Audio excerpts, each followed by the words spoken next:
Good morning, Franklin family, and welcome to another round of Wake Up with Coach, day 24. It's an exciting day today. We've got a lot of fun planned, and we're right back to teaching you some really fun activities. Stick with us.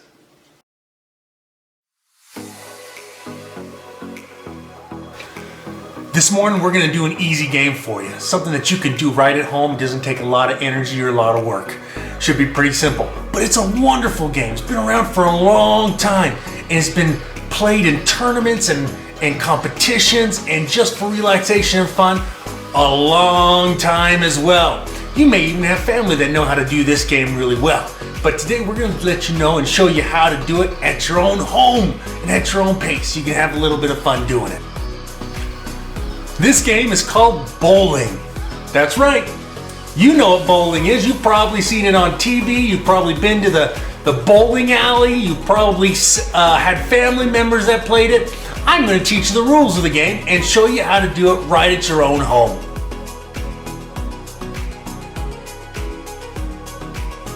Now the first thing I did is I went out and got a whole bunch of bottles because you got to make pins. And bowling pins are really a unique shape. So I went down to the store at Walmart and I got a whole bunch of bottles. Now these bottles are really cool. I got all sorts of colors and sizes and shapes.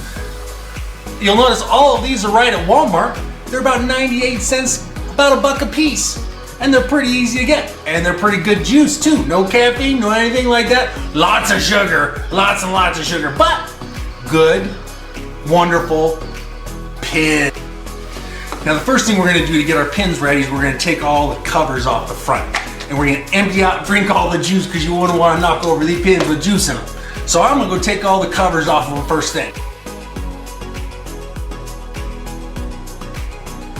Our modern 10-pin bowling style derives mainly from Germany, where they use 9-pin sets in a diamond formation.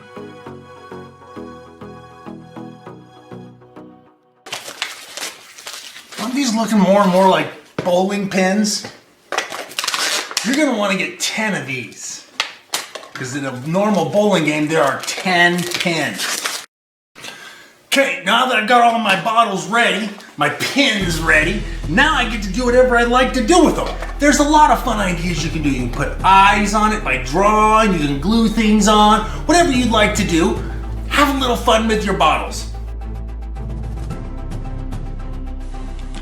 Bowling alleys have been around since the early 1800s, including places like this one, a Pleasant Beach Hotel in Washington, where you can see the old style. And this one in 1908, where they actually used human pin setters because they didn't have the automated ones yet. The 1940s through the 1970s became known as the golden age of bowling. That's because bowling grew. It was fueled by the invention of the automatic mechanical pin setters instead of using humans. It was also broadcast in television. It was modernized, and stylization of establishments became so much better. They got amenities and bowling leagues and a lot of sponsors. In 1958, Eddie Elias founded the Professional Bowlers Association, or PBA. It started with only 33 members.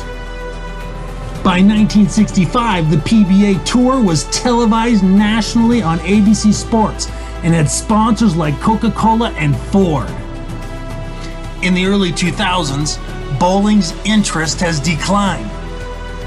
Facilities has dropped out, sporting events has declined as well, but it's still one of America's fun favorite pastimes. Now I just did real easy stuff like with tape, but just think of all the fun things you could do with these. Bigger, thicker stripes, make colors all over them. We just did the little simple ones, but be creative. Have a lot of fun doing it.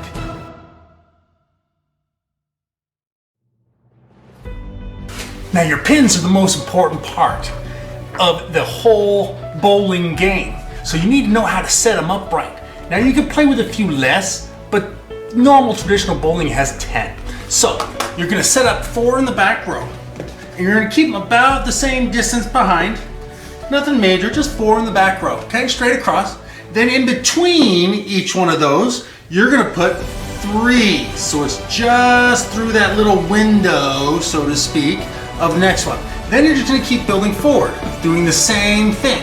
You put 2 in front of that, and then 1 more right in the middle. So you have a triangle, okay? Now in the game, you're gonna wanna spread these out just a little bit if you wanna make it a little harder.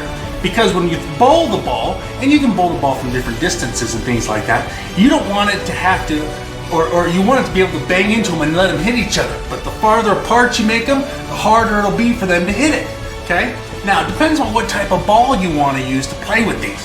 These can be filled with sand, or dirt, or fluffy little feathers if you wanted to, or you just leave them empty. I think using a tennis ball for this empty one would be perfect. Now, bowling is a lot about math.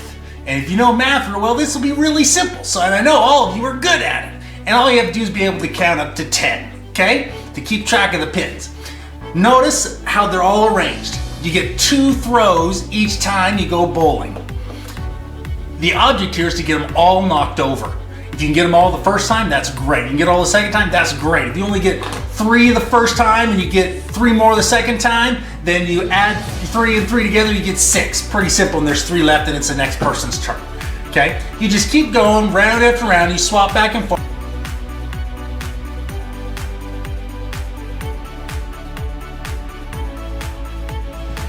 I wanted to give it a shot, so I took my pins outside and I let my kids play with them for a while. Let me show you how they did.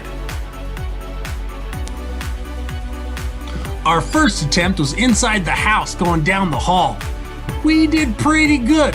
The balls did a good job of bouncing, but they just weren't very strong because we couldn't get a lot of power. Our hallway wasn't long enough.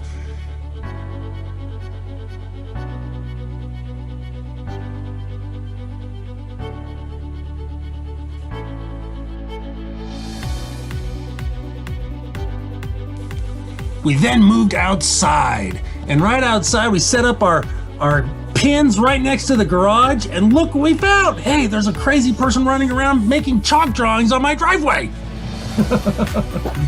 We found the driveway was probably the only long distance we could go, but it was all uphill. And when the ball hit the pins, they started rolling down everywhere. So maybe not the best place to do it downhill. But we did find that the ball would hit, if it hit the garage, would bounce off and come back. Made it a lot easier than having to go after it every time.